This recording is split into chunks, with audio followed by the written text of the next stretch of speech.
शिव पुराण Gita press Gorakhpur से प्रकाशित है। इसके 110 पृष्ठ पर आपको दिखाते हैं।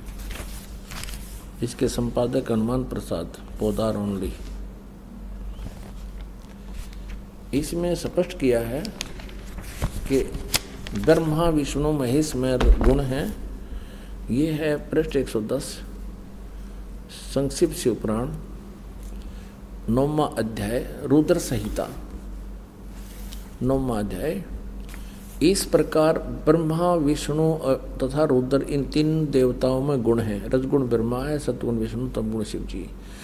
रुद्र यानी महेश भी कहते हैं इसको। और परंतु शिव ये काल खुद शिव रूप में प्रकट हो जाता है, कभी ब्रह्मा रूप में हो जाता है, परंतु शिव गुणातीत माने गए। यानी काल जो है ब्रह्मा विष्णु महेश और शिव से अलग है। अभी भी आपको दिखाया था, अब फिर थोड़ा दिखाना पड़ेगा।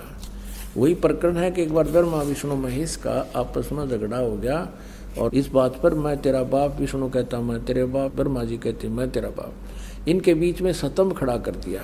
ये 24 पृष्ठ पर संक्षिप्त शिव पुराण में और विद्वेश्वर संहिता में। तो यहाँ इन दोनों का झगड़ा हुआ तो वो काल आ गया बीच में। फिर वो कहता है, ब्रह्मा और विष्णु ने पूछा, प्रभु सृष्टि आदि 5 कर्तव्यों के लक्षण क्या क्या हैं, ये हम दोनों को बताइए। भगवान शिव बोले, ये काल बोला इनका बाप पिताजी। अब देखिएगा 26 पृष्ठ पे हम थोड़ा सा कंसेप्ट क्लियर करेंगे कि शंका ना रह जाए। 26 पृष्ठ पे नीचे आइएगा। यो काल बोला, पुत्रो तुम दोनों ने तपस्या करके प्रसन्न हुए मुझ परमेश्वर से सृष्टि और स्थिति नामक 2 कृत प्राप्त किए। और इसी प्रकार मेरी विभूति स्वरूप रुद्र और महेश ने, एक मैं नहीं है, ने 2 अन्य उत्तम कृत संहार और तिरोभाव मुझसे प्राप्त किए। इससे सिद्ध हो गया कि ब्रह्मा विष्णु महेश से अलग है ये शिव पुराण बोलने वाला। तो ये सिद्ध हो गया कि रजगुण ब्रह्मा है, सतगुण विष्णु, तमगुण शिव जी। और बताते हैं, क्योंकि जब तक हम एक कंसेप्ट को क्लियर करके आगे नहीं चलेंगे तो आपका सत्संग सुनना या सुनना बराबर रहेगा। और एक बार इसको ढंग से सुन लोगे फिर सदा का सुख हो जाएगा। अब देखिए एक और बताते हैं देवी भागवत में, फिर 123 पृष्ठ पे। ये गीता प्रेस ग्रुप से प्रकाशित है और इसके अनुवादक कौन हैं? हनुमान प्रसाद पोदार चमनलाल गोस्वामी। जो गीता प्रेस गोरखपुर से प्रकाशित है। इसके 123 पृष्ठ पर देखिए, तीसरे स्कंद में, तीसरा स्कंद, तुम शुद्ध स्वरूपा हो। भगवान विष्णु कह रहे तुम शुद्ध स्वरूपा हो, ये सारा संसार तुम्हीं से उद्भासित हो रहा है। मैं ब्रह्मा और शंकर हम सभी तुम्हारी कृपा से विद्यमान हैं। हमारा आविर्भाव मन जन्म और तिरोभाव बिन मृत्यु हुआ करता है। केवल तुम ही नित हो, जगत जननी हो, प्रकृति और सनातनी देवी हो। स्पष्ट है, विष्णु जी स्वयं कह रहे हैं हमारा तो जन्म और मृत्यु होता है, हम अविनाशी नहीं हैं और तू हमारी माता है। शंकर भगवान बोले, देवी यदि महाभाग विष्णु तुम्ही से प्रकट हुए हैं तो उनके बाद उत्पन्न होने वाले ब्रह्मा भी तुम्हारे ही बालक हुए। हाय हाय, फिर मैं तमोगुणी लीला करने वाला शंकर क्या तुम्हारी संतान नहीं हुआ? अर्थात मुझे भी उत्पन्न करने वाली तुम ही हो। शिवे संपूर्ण संसार की सृष्टि करने में तुम बड़ी चतुर हो। इस संसार की सृष्टि, स्थिति और संहार में तुम्हारे गुण सदा समर्थ हैं। उन्हीं तीनों गुणों से उत्पन्न रजगुण ब्रह्मा, सतगुण विष्णु, तमगुण शंकर नियमानुसार कार्य में तत्पर रहते हैं। इन तीनों गुणों से उत्पन्न अपनात्मा इस पवित्र पुराण के इन चंद पंक्तियों ने, इस पवित्र देवी पुराण की चंद पंक्तियों ने ये 4 कंसेप्ट क्लियर कर दिए। एक तो ब्रह्मा विष्णु महेश नासवान हैं, ये अजर व अमर नहीं है। दूसरा ये कर दिया कि दुर्गा इनकी माता है। तीसरा ये कर दिया कि ये रजगुण ब्रह्मा, सतगुण विष्णु, तमगुण शिव जी। और चौथा ये कर दिया कि केवल जैसा जिसका कर्म है उतना ही दे सकते, ये कोई परिवर्तन नहीं कर सकते। अब हमने इसको समझने के लिए गीता जी को सबसे पहले ये कंसेप्ट क्लियर होना चाहिए कि रजगुण ब्रह्मा है, सतगुण विष्णु, तमगुण शिव जी। तब ये, क्योंकि गीता जी चारों वेदों के संक्षिप्त वर्णन है इसमें और कोड वर्डों में है, इसको तत्वदर्शी संत बताओगा, ये गीता ज्ञानदाता स्वयं कह चुका है। अब देखिएगा मार्कंडेय पुराण में, मार्कंडेय पुराण सचित्र मोटा टाइप, गीता प्रेस गोरखपुर से प्रकाशित है। इसके 123 पृष्ठ पर देखिएगा।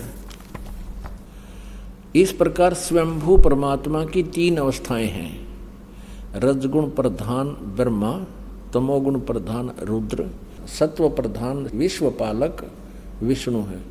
और यही 3 देवता हैं और यही 3 गुण हैं, रजगुण ब्रह्मा, सतगुण विष्णु, तमगुण शिव जी। ये तीनों गुण भी कहलाते हैं इति सिद्धम। पुण्यात्माओं, अब हम श्रीमद् देवी भागवत को बहुत आसानी से समझेंगे। देखिएगा, ये श्रीमद् देवी भागवत जयदयाल गोविंद का इसके अनुवादक हैं, गीता प्रेस गोरखपुर से प्रकाशित है। ये 15वें अध्याय का, हम 15वें अध्याय का प्रथम मंत्र हमने पढ़ लिया।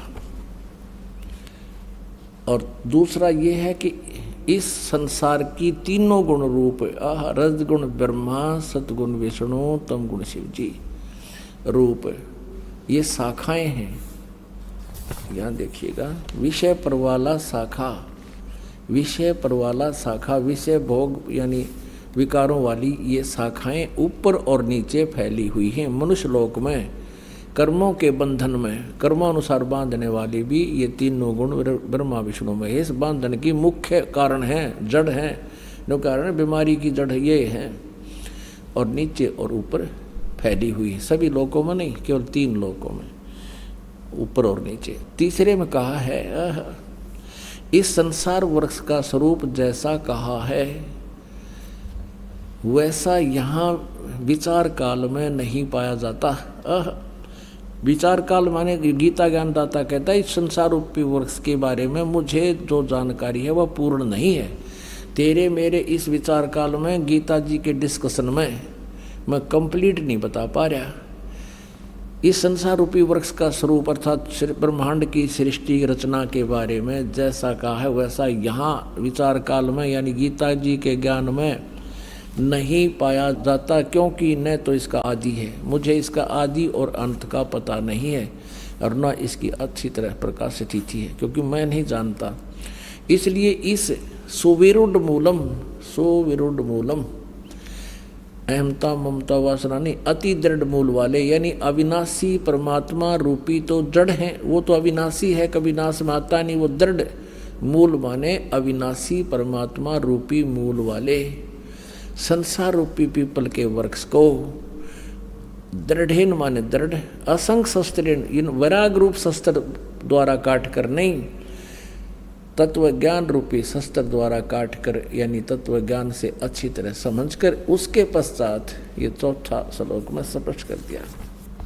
उसके पश्चात उस परम पद रूप परमेश्वर को भली भांति खोजना चाहिए, जिसमें गए हुए पुरुष यानी साधक फिर लौटकर संसार में कभी नहीं आते, और जिस परमेश्वर से इस पुरातन संसार वृक्ष की प्रवृत्ति विस्तार को प्राप्त हुई है, जिसने सारे ब्रह्मांडों की रचना की है जिस भगवान ने, और उसी आदि पुरुष नारायण के मैं शरण हूँ, इस प्रकार दृढ़ निश्चय करके उसी परमेश्वर का मनन और निधि ध्यान करना चाहिए। यानी पद माने पूजा कर, गीता ज्ञानदाता कहता उसी की पूजा करनी चाहिए, जहाँ जाने के बाद फिर लौटकर संसार में कभी नहीं आती।